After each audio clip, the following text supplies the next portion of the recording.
Okay, the last problem, number 8. Find the two values of x at which the tangent to the graph of g is horizontal. So find the two values of x at which the tangent to the graph of g is horizontal. So we are looking for the maximum and minimums. That's when the tangent is going to be horizontal, or a stationary inflection. Okay, so in order to do that, we need to find the derivative. So first derivative is 3x squared minus 6x minus 9. And I want to find the x values, and the tangent is horizontal. So horizontal means the slope is equal to 0. Okay, so 0 equals 3x squared minus 6x minus 9. Another reason why we know we need to, no, never mind. I was going to say something else. Forget about it. Okay, so I'm going to go ahead and try and do this without a calculator. These numbers look pretty easy, so I'm going to give it a try. These can all be divided by 3. So I'll pull out my 3, x squared minus 2x minus 3. I'm going to see if I can factorize this. 0 equals 3. Set up my parentheses. X times x is x squared. The only way to get a 3 is a 3 times a 1. To get a negative 2, I need more negatives than positives. Yep, that works.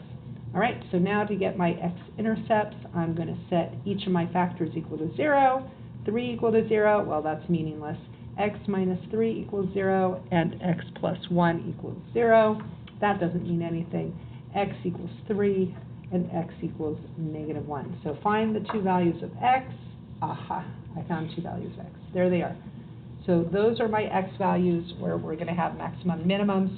Stationary points are going to happen here. Okay, so now determine whether they're maximum or minimums. Okay, we're going to determine the nature or classify these points. So I'm going to make a sign diagram. So I know that I'm going to have my x-intercepts at negative 1 and positive 3.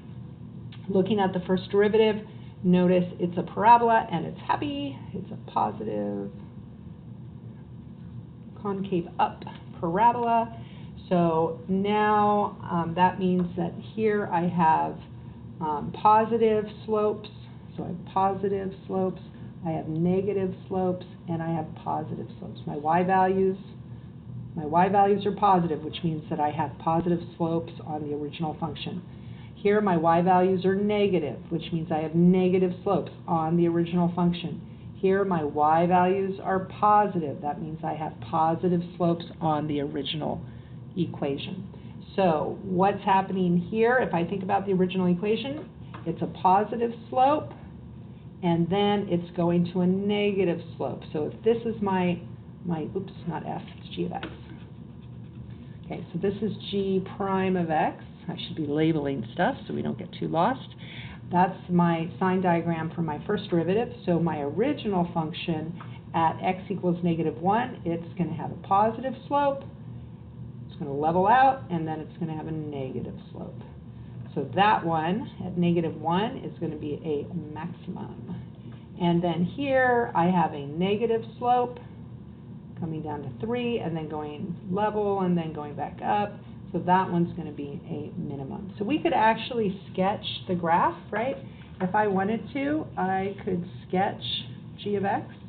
Now that I have my first derivative, I know that it's going to have a maximum at negative 1, and it's going to have a minimum at 3, so I could put a maximum, and I could put a minimum, and it's going to go something like that. So there's kind of a little sketch of what g of x would look like. So at x equals negative 1, we have a maximum, and at x equals 3, we have a minimum. Ta-da! That's it. Packet is done.